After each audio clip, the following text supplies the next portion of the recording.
السلام عليكم ورحمة الله وبركاته.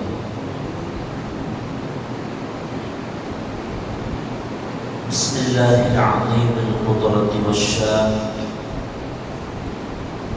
شديد البطش والبرهان، حافظ الدين والقرآن. بسم الله ما شاء الله كان وما لم يشأ لم يكن، ولا حول ولا قوة إلا بالله العلي العظيم. الحمد لله رب العالمين، والعاقبة للمتقين، والصلاة والسلام على أشرف المرسلين وعلى آله وصحبه أجمعين. أما بعد،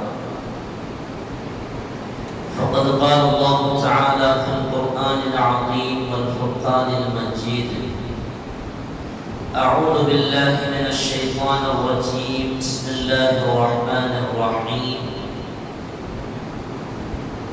اقرأ باسم ربك الذي خلق، خلق الإنسان من علق. صدق الله العلي العظيم. وقال نبينا وحبيبنا وسيدنا وقرة أعيننا وثمرة فؤادنا محمد رسول الله صلى الله عليه وسلم: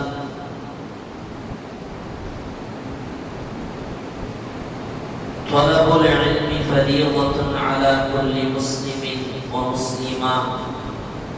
صدق النبي صلى الله عليه وسلم. எல்லா புகழும் புகழ்ச்சியும் ஏக இறைவனாகிய அல்லாஹ் ஒருவனுக்கே உரித்தாகும். அவனின் சாந்தியும் சமாதானமும் ஈருலக வேந்தர் முஹம்மது ரசூலுல்லாஹ் ஸல்லல்லாஹு அலைஹி வஸல்லம் அவர்களின் மீதும், அவர்களின் அடிச்சுவடை அப்படியே அடிபெறலாமல் பின்பற்றிய உத்தம சத்திய ஸஹாபாக்கள், தாபிஈன்கள், தபஉ தாபிஈன்கள், நாதாக்கள், ஷுஹதாக்கள், அவுலியாக்கள், நம் பெற்றோர்கள், உஸ்தாதுமார்கள், மனைவி மக்கள், இங்கே அமர்ந்திருப்பவர்கள், இன்னும் வர இருப்பவர்கள், நம் ஊர்வாசிகள், அயல்வாசிகள், கபர்வாசிகள், உலக முஸ்லிம்கள் அனைவர்கள் மீதும் என்றென்றும் குறைவின்றி நிறைவாக என்று நிலவட்டுமாக. பிடித்தமான இந்த நாளில், அவனுக்கு பிடித்தமான இந்த இடத்தில் வல்லோர் அல்லாஹ் நம்மை ஒன்று கூட்டியதைப் போல நாளை ஜன்னத்துல் ஃபிர்தௌஸ் என்னும் உயர்தரமான சுவனத்தில் கண்மணி முஹம்மது ரசூலுல்லாஹ் ஸல்லல்லாஹு அலைஹி வஸல்லம் அவர்களோடு நம்மையும் நம்மை சார்ந்த அத்துணை பேர்களையும் ஒன்று கூட்டி அருள் புரிவானாக. நோய்கள் அனைத்தையும் ஷிஃபாவாக்கி தந்தல் புரிவானாக. கண்ணியத்திற்குரிய முஃமின்களே, புனிதமான ரமலான் மாதம் நம்மை விட்டு விடை பெற்று சரியாக ஒரு வாரம் முடிந்து ஷவ்வால் மாதத்தினுடைய 2வது ஜும்ஆவில் வீற்றிருக்கிறோம். பொதுவாக ரமலான் வருகிற போது ரமலானுடைய அவசரத்தில் பயணிக்கிற நாம், ரமலான் முடிந்து விட்டால்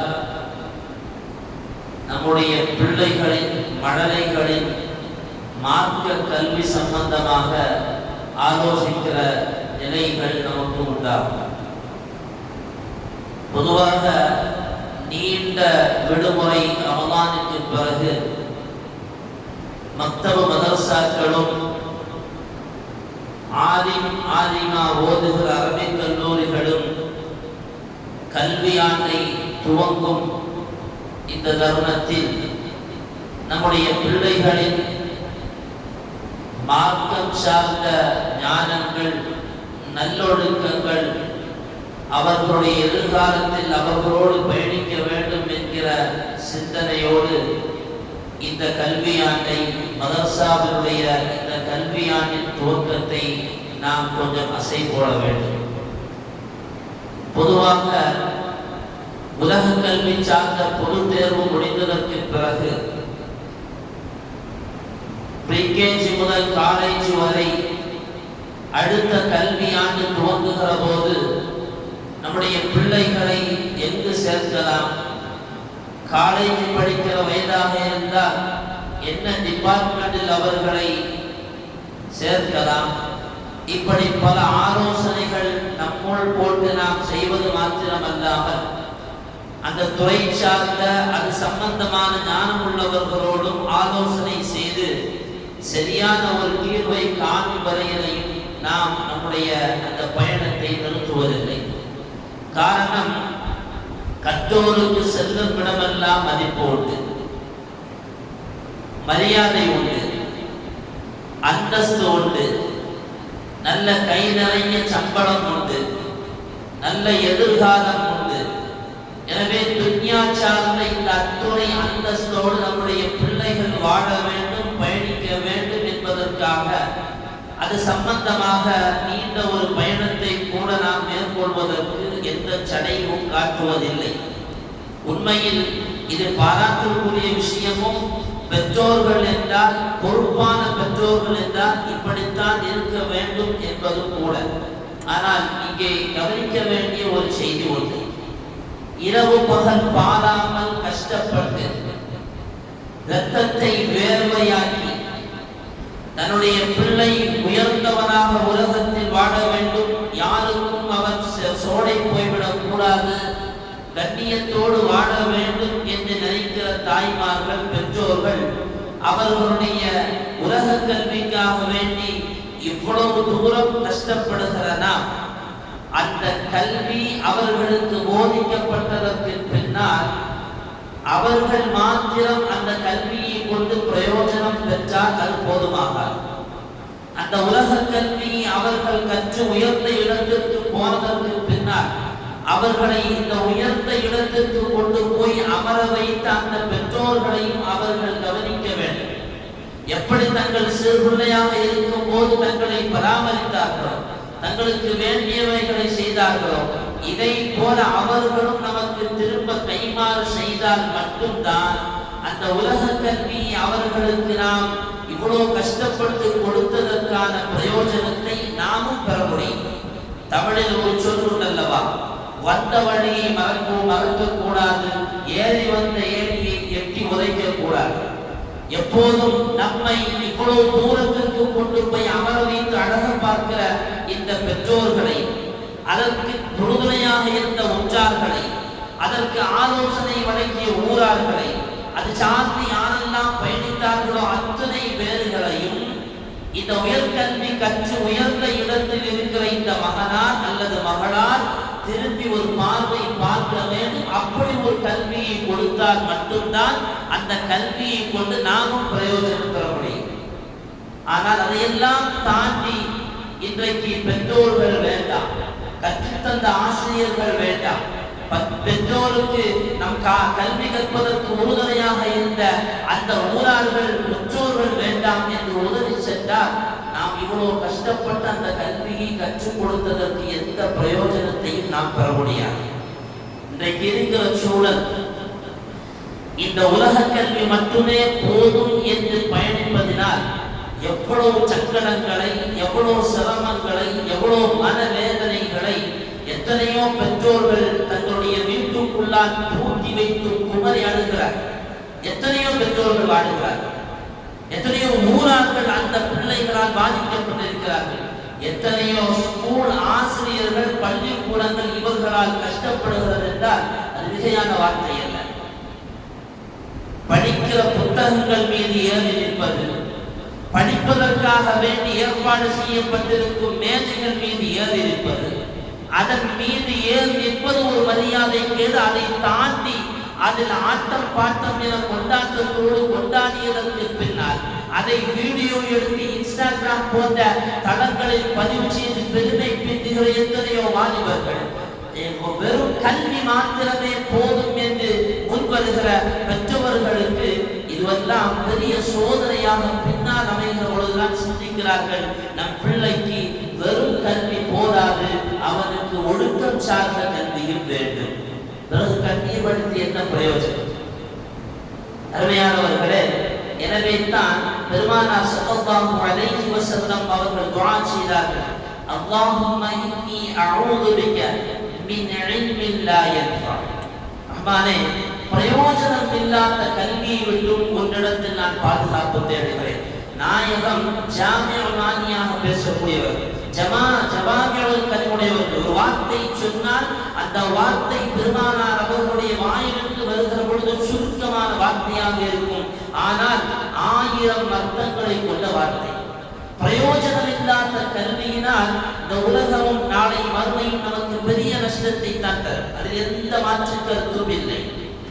ஒரு தகப்பனார், ஒரு பெற்றோர் தன்னுடைய பிள்ளையை கல்வி கற்பதற்காக வேண்டி அவர்கள் பாடுபடுவது எதற்கு?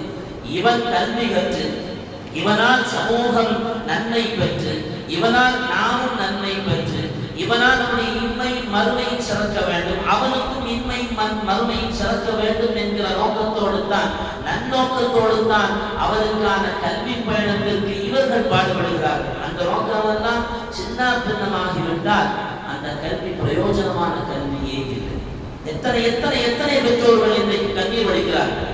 பிரயோஜனமான கல்வி கொடுக்க முடியாததினால், அல்லது பிரயோஜனமான கல்வி கொடுக்க வேண்டிய வயசில் கொடுக்காமல் அது கவனம் செலுத்தாமல் இருந்ததினால் எத்தனையோ குடும்பங்கள் கண்ணீர் வடிக்கிறது. சிறந்த தாபிஈ அல்லாமா சுஃபியான் ஸௌரி ரஹ்மத்துல்லாஹி அலைஹி அவருடைய தாயார் தன்னுடைய பிள்ளையை ஹலாலான முறையில் வளர்த்து வார்த்தெடுத்தவர். நூல் நூற்று அதில் கிடைக்கிற சொற்ப காசுகளை கொண்டு தன்னுடைய பிள்ளையை வளர்த்து வந்தவர். சுஃபியான் ஸௌரி ரஹ்மத்துல்லாஹ் தாபிஈ சஹாபாக்களை பார்த்தவர். அவர்களுடைய தாயார் எப்போதும் அவர்களை பார்த்து சொல்லுகிற வார்த்தை, மகனே, நீ கற்கிற கல்வி, அந்த கல்வி ஒருவேளை நீ கற்கும் இந்த கல்வியில் 10 எழுத்துக்கள் உனக்கு எந்த பிரயோஜனத்தையும் தராமல் இருந்து விட்டால், அதன் மூலமாக எந்த நன்மையும் ஒழுக்கமும் உனக்கு ஏற்படாமல் இருந்தால், நிச்சயம் அந்த 10 வார்த்தை கூட உனக்கு தீங்குதான் என்றார்கள் அல்லாமா சுஃபியான் ஸௌரி ரஹ்மத்துல்லாஹி அலைஹி அவர்களுடைய தாயார். கற்கிற கல்வி பிரயோஜனமான கல்வியாக இருக்க வேண்டும். இந்த பிரயோஜனமான கல்வி எங்கே வழங்கப்படும்? ஒழுக்கம் சார்ந்த கல்வி எங்கே வழங்கப்படும்? பெற்றவர்களை வளர்ந்ததற்கு ஆளானதற்கு பின்னாலும் அவர்களையும் கவனிக்க வேண்டும். அப்பயானி சதீரா, எங்களை சிறு வயதில் அவர்கள் கவனித்ததை போல நீ கவனி என்கிற அட்லீஸ்ட் இந்த துஆயாவது செய்ய வேண்டுமா இல்லையா? அந்த ஞானம் எங்கே வழங்கப்படுகிறது? அது உண்மையில் ஒவ்வொரு பள்ளி வாசலுடைய மூலைகளிலோ அல்லது பள்ளி வளாகத்திலோ ஒரு கட்டடம் அமைத்து அதற்கு மக்தபு மதரசா என்று பெயரிட்டு அங்கே 4 உஸ்தாதுமார்கள் அமைய பெற்று அங்கே ஒரு சிலபஸையும் அமைக்க பெற்று அதில் காலை மாலை நம்முடைய பிள்ளைகள் அல்லாஹ்வுடைய உயர்ந்த கலாமான அவருடைய பேச்சான அந்த கலாமை நெஞ்சோடு ஒட்டி வைத்து அதை அப்படியே சுமந்து வந்து காலை மாலை ஓடி செல்கிறார்களா இல்லையா? இந்த மக்தபு மதரசாக்களில் அந்த ஒழுங்கு நெறியான கல்விகள் கற்றுக் கொடுக்கப்படுகிறது. எத்தனை பெற்றவர்கள் அதில் கவனம் செலுத்துகிறோம்? காலையில் எழாமல் இருந்தால் ரொம்ப டயர்டாயிட்டான், தூங்கிட்டான், ரொம்ப சிம்பிளா சொல்லிடும். அதே நேரத்தில் ஸ்கூலுக்கு சொன்னா அறக்க பறக்க இவன் எந்திரிப்பதற்கு முன்பாகவே தாய் எந்திரித்து விடுவார். தாய் எந்திரிப்பது மட்டும் அல்லாமல் காலை முட்டை இல்லை, அது இல்லை, சீனி இல்லை, சர்க்கரை இல்லை, தேயிலை இல்லைன்னு சொல்லி அவரையும் உசுப்பி விடுவது. நான் மட்டும் என்ன தூங்குறது, நான் மட்டும் என்ன நீயத் எந்திரியா சொல்லி அவரையும் உசுப்பி விட்டி எல்லாம் வாங்கி வந்து ரெடியாகி அப்படியே மேசுக்கு மேல நிறுத்தி வைத்ததற்கு பின்னால் தான் ஐயா எந்திரிப்பாரு. எத்தனை மணிக்கு எந்திரிப்பாரு? ஸ்கூல் போறதுக்கு 5 நிமிஷம் தான் இருக்கும். அப்பதான் அவர் எந்திரிப்பார். உண்மையான சகோதரர்களை, எவ்வளவு மோசமான ஒரு சூழல்! பிள்ளைகளை சிறு வயதிலிருந்தே ஆளாக்க வேண்டிய நாம், ஆக்க ஞானத்தோடு வளர்த்து வார்த்தெடுக்க வேண்டிய நாம், அவர்களுக்கான சரியான ஒழுக்க முறையை நம்மிடத்திலிருந்தே துவங்க வேண்டும். எப்படி துவங்க வேண்டும்? மக்தபு மதரசாக்களுக்கு அவர்களை சரியான முறையில் அனுப்ப வேண்டும். மக்தபு மதரசானா நம்ம சாதாரணமா நினைக்க வேண்டாம். இதே இந்திய தேசத்தில் இஸ்லாமியர்கள் இந்த அளவிலும் முஸ்லிம்களாக வாழ்வதற்கு அடித்தளம் விட்டது மக்தபு மதரசா. எனவே தான் ஆங்கிலேயன் முதலில் இஸ்லாமியர்களை ஒழிப்பதற்காக வேண்டி 19ஆம் நூற்றாண்டில் அவன் திட்டிய தீட்டத்தில் ஆக சுருக்கம் பெரிய விவாதம். என்ன செய்யலாம், முஸ்லிம்களை எப்படி ஒழிக்கலாம், அழிக்கலாம் என்கிற திட்டத்தின் சுருக்கம் தெரியுமா? அவன் கண்ட தீர்வு மக்தப் மதரசாக்களை ஒழிப்பது. காரணம், அந்த மக்தப் மதரசாக்களில் தான் இந்த பிள்ளைகளுக்கு அவர்கள் சார்ந்திருக்கிற மார்க்கம் சார்ந்த ஞானங்கள் இரவு பகல் காலை மாலை தவறாமல் கொடுக்கப்படுவதனால் அந்த சிந்தனை, அந்த கலாச்சாரம் அவர்களிடத்தில் அப்படியே ஒட்டி போயிருக்கிறது. அவர்களை அந்த இஸ்லாத்திலிருந்து வெளியில் கொண்டு வர வேண்டுமானால் மக்தபை ஒழிக்க வேண்டும் என்பது அன்றைக்கு ஆங்கிலேயனில் பிரதமராக இருந்த கிளான்சன் என்பவர் தீர்மானித்தார். அதை நடைமுறைப்படுத்துவதற்காக வேண்டி அவர் கொண்டு வந்த முதல் திட்டம், எங்கெல்லாம் குர்ஆன் இருக்கிறதோ அந்த குர்ஆனை எல்லாம் எரிப்பதற்கு கட்டளையிட்டால் வரலாறை படித்தால் தெரியும். சுமார் 30 லட்சம் குர்ஆன் ஆங்கிலேயன் இங்கே கிளான்சன் என்பவர் பிரதமராக இருக்கிற போது எரிக்கப்பட்டது. 14,000க்கும் மேற்பட்ட ஆலிம்கள் இங்கே கொல்லப்பட்டார்கள். அவருக்கு என்ன தேவை வந்தது? படித்த இன்ஜினியரை கொண்டிருக்கலாமே, படித்த டாக்டரை கொண்டிருக்கலாமே, அல்லது உலக கல்வி சார்ந்து வாழ்கிற முஸ்லிம்களை கொண்டிருக்கலாமே. மாறாக குர்ஆனை எரித்தான், ஆலிம்களை கொலை செய்தான் என்றால் புரிய வேண்டும். நம்முடைய பிள்ளைகள் நல்லொழுக்கத்தோடு மார்க்க கல்வியோடு வளர வேண்டும், வாழ வேண்டும். அவர்கள் வாழ்ந்து நல்ல நிலைக்கு ஆளானதற்கு பின்னால் நம்மையும் அவர்கள் கவனிக்க வேண்டும். நம்ம யோகத்திலும் அவர்கள் நமக்கு பணிவிடை செய்ய வேண்டும் என்றால் வெறும் உலக கல்வி போதாது. உலக கல்விக்கு எதிராக பேசவில்லை. இந்த உலக கல்வியோடு அவர்கள் மரணம் வரையிலையும் மார்க்க கல்வியும் சேர்ந்து பயணிக்க வேண்டும். அப்படி பயணித்தால் மட்டும்தான் நம்முடைய பிள்ளைகளை நம்முடைய பிள்ளைகளாக நாம் பார்க்க முடியும். இல்லைன்னா அவன் நினைக்கிற மாதிரி தான் போகும். ஒரு 15 வயசு தாண்டினா, ஒரு காலத்துல 25 கல்யாணம் முடிஞ்சதுக்கு பின்னால கூட வாப்பாவை பார்த்து பயந்த காலங்கள்லாம் உண்டு. கல்யாணம் முடிஞ்சதுக்கு பின்னால வாப்பாவை பார்த்து பயந்த காலம் உண்டு. இன்னைக்கு 10 வயசு ஆகுது, வாப்பாவை பார்த்து ஹாய் சொல்லிட்டு போறான். பாப்பா பார்த்து ஹாய் சொல்லிட்டு போறான். என்ன பாப்பா பேரை சொல்லி என்ன சார் நல்லா இருக்கீங்கன்னா கேட்டு போறான். வளர்ப்பு அப்படி இருக்கிறது. என் புள்ள சீதேவி, அவனுக்கு நான் அது வாங்கி கொடுத்தேன். அவனுக்கு கபருக்கு போனப்போ உனக்கு எதையும் அவன் செஞ்சான். அவன் நீ கபருக்கு போனதுக்கு பின்னால உனக்காக துஆ செய்கிற பிள்ளைகளை உருவாக்க வேண்டும் என்றல்லவா பெருமானார் அவர்கள் சொன்னார்கள். அந்த பிள்ளை என்னவா மார்க்கம் எதிர்பார்க்கிறது. இங்கே பெருமை பேசுவதற்கும் தன்னுடைய ஆடம்பரத்தை அந்தஸ்தை காட்டுவதற்கும் அல்லவே பிள்ளைகள்.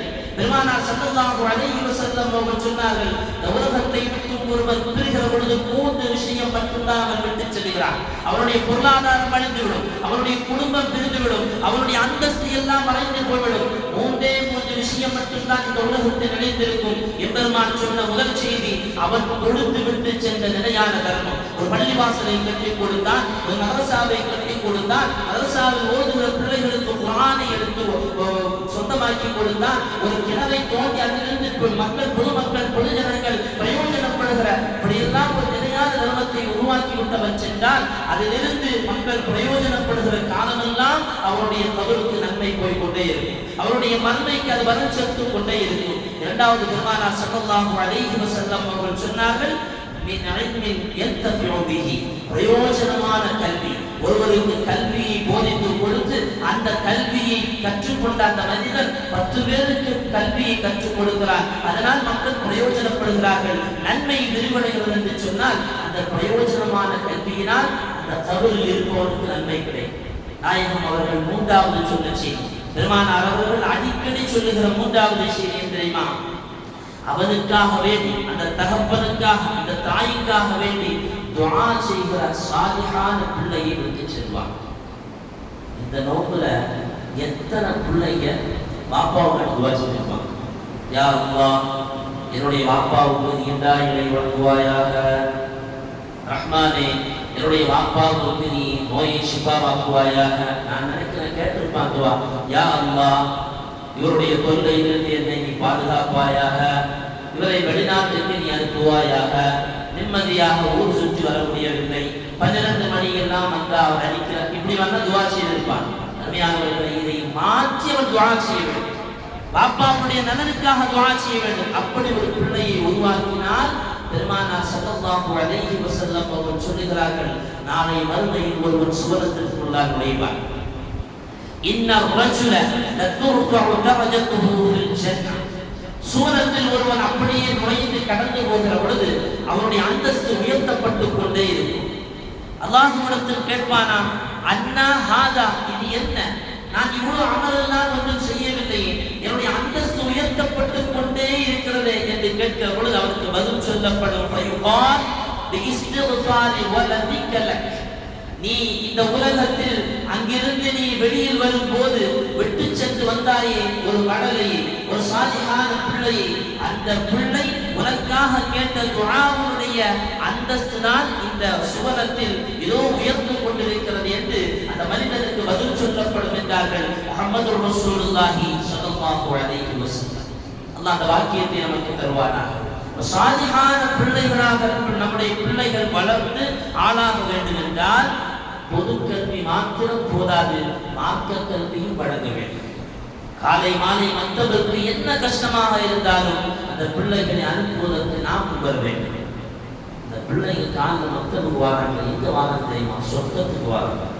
சொர்க்கத்தினுடைய பாதையில் பயணிக்கிறார்கள். துன்யால வாழும் போதே ஒருத்தன் சொர்க்கத்தினுடைய பாதையில் பயணிக்கிறான்னு சொன்னா அவன மாதிரி பாக்கியசாலி யாருங்க? ஸல்லல்லாஹு அலைஹி வஸல்லம் சொல்கிறார்கள், மன் ஸலக தரீகன் யல்தமிசு ஃபீஹி இல்மன், ஒரு பாதையில் மார்க்க கல்வியை தேடி பயணித்தால் சஹலல்லாஹு லஹு பிஹி தரீகன் ஃபில் ஜன்னah, சுவனத்தை நோக்கி அவருடைய பயணத்தின் பாதையில் அல்லாஹ் லேசாக்கி விடுவார். காலையில் ஒரு பிள்ளை குர்ஆனை நெஞ்சோடு சேர்த்து கொண்டு அல்லாஹ் அல்லாஹ் கல்வியை கற்க வேண்டுமே, உஸ்தாதிடத்தில் பாடம் சொல்ல வேண்டுமே என்று அந்த அச்சத்தோடு வந்து ஓதுகிறது அல்லவா, அந்த கலாமை திறந்து பார்க்கிறது அல்லவா, அது வந்த பாதை, அது பயணித்த பாதை, அது எடுத்து வைத்த எட்டுகள் அத்தனையும் சுவன பாதை என்கிறார்கள் முஹம்மது ரசூலுல்லாஹி ஸல்லல்லாஹு அலைஹி வஸல்லம். அது மட்டுமா, வருகிற அந்த குழந்தை மலக்குமார்களுடைய பாதுகாப்பில் வருகிறார்கள்.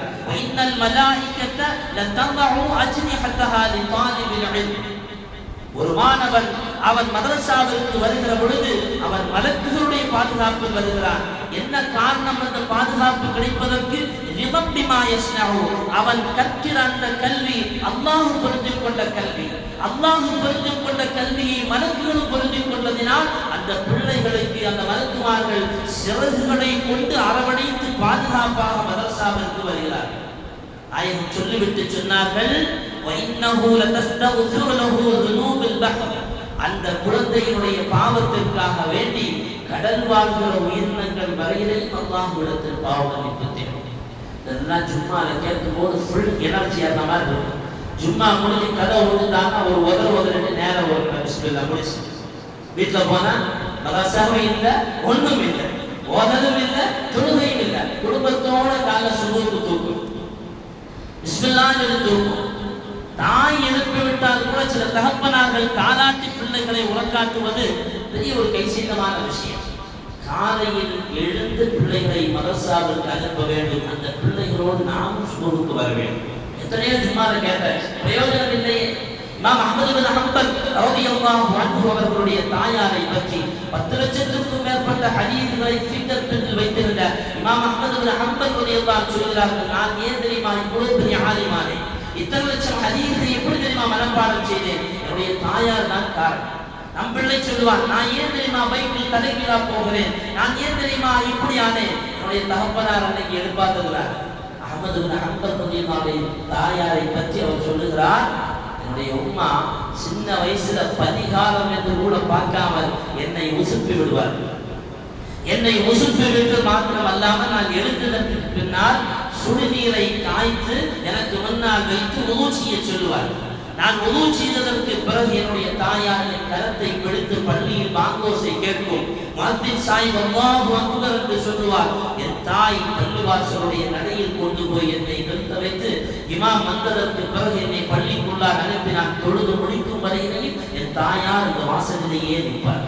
நான் தொழுது முடித்ததற்கு பின்னால் என்னை கரம் பிடித்து திரும்ப வீட்டுக்கு அழைத்து வருவார்கள்.